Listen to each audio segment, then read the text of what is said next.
भगवद गीता अध्याय 18 मोक्ष संन्यास योग के श्लोक 13 से 24। श्लोक 13 पंचतानी महाबाहो कारणानी निबोध में सांख्य कृतांते प्रोक्तानी सिद्धिये सर्वकर्मणाम। हिंदी अर्थ। हे महाबाहु, संख्या शास्त्र में सब कर्मों की सिद्धि के लिए 5 कारण बताए गए हैं, उन्हें जानो। श्लोक 14 है अधिष्ठानन तथा कर्ता करणन च पृथग्विधम विविधाश्च पृथक् चेष्टा दैवन चैवात्र पंचमम्। हिंदी अर्थ। वे 5 कारण हैं, 1 अधिष्ठान शरीर, 2 कर्ता आत्मा, 3 करण इंद्रियां, 4 विभिन्न चेष्टाएं विविध प्रकार के प्रयास और 5 दैव ईश्वर की व्यवस्था पूर्णविराम। श्लोक 15 शरीर वांग मनोभिर्यत कर्म प्रारब्धते नरः न्यायन वा विपरीतन वा पंचैते तस्य हेतव। हिंदी अर्थ। मनुष्य शरीर, वाणी और मन से जो भी कर्म करता है, उचित या अनुचित, उसके ये 5 कारण होते हैं। श्लोक 16 है तत्रैवं सति कर्तारमात्मानं केवलं तु यः पश्यत्यकृत बुद्धित्वान् न स पश्यति दुर्मति। हिंदी अर्थ। जो मनुष्य इन कारणों को न जानकर केवल आत्मा को ही कर्ता मानता है, वह अविवेकी है और सत्य को नहीं देखता।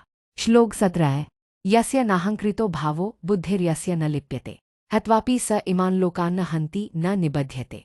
हिंदी अर्थ।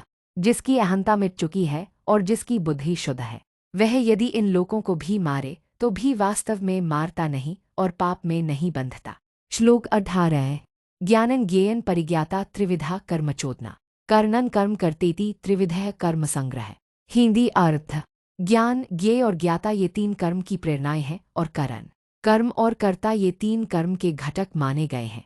श्लोक 19 ज्ञानन कर्म च कर्ता च त्रिधैव गुणभेदतः प्रोचिते गुणसंख्याने यथावत् शृणु तान्यपि। हिंदी अर्थ।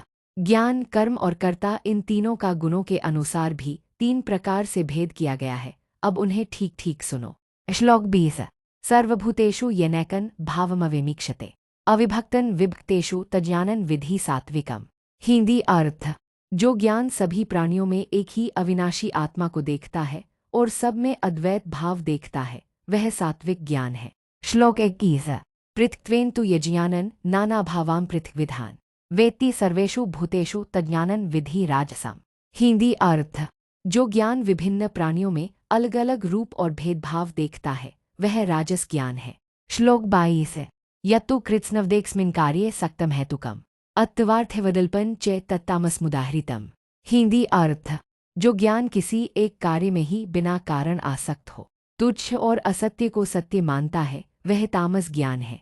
श्लोक 23 नियतन संगर्हितम राग द्वेषतः कृतम अफल प्रेप सुना कर्म यत सात्विक मुज्यते। हिंदी अर्थ। जो कर्म नियत, आसक्ति और राग द्वेष से रहित होकर फल की इच्छा के बिना किया जाता है, वह सात्विक कर्म है। श्लोक 24 यत्तु कामेप सुना कर्म साहंकारेण वा पुनः क्रीते बहुलायासन तद्राजसमुदाहृतम। हिंदी अर्थ। जो कर्म इच्छा या अहंकार से किया जाता है और जिसमें बहुत परिश्रम लगता है, वह राजस कर्म कहलाता है।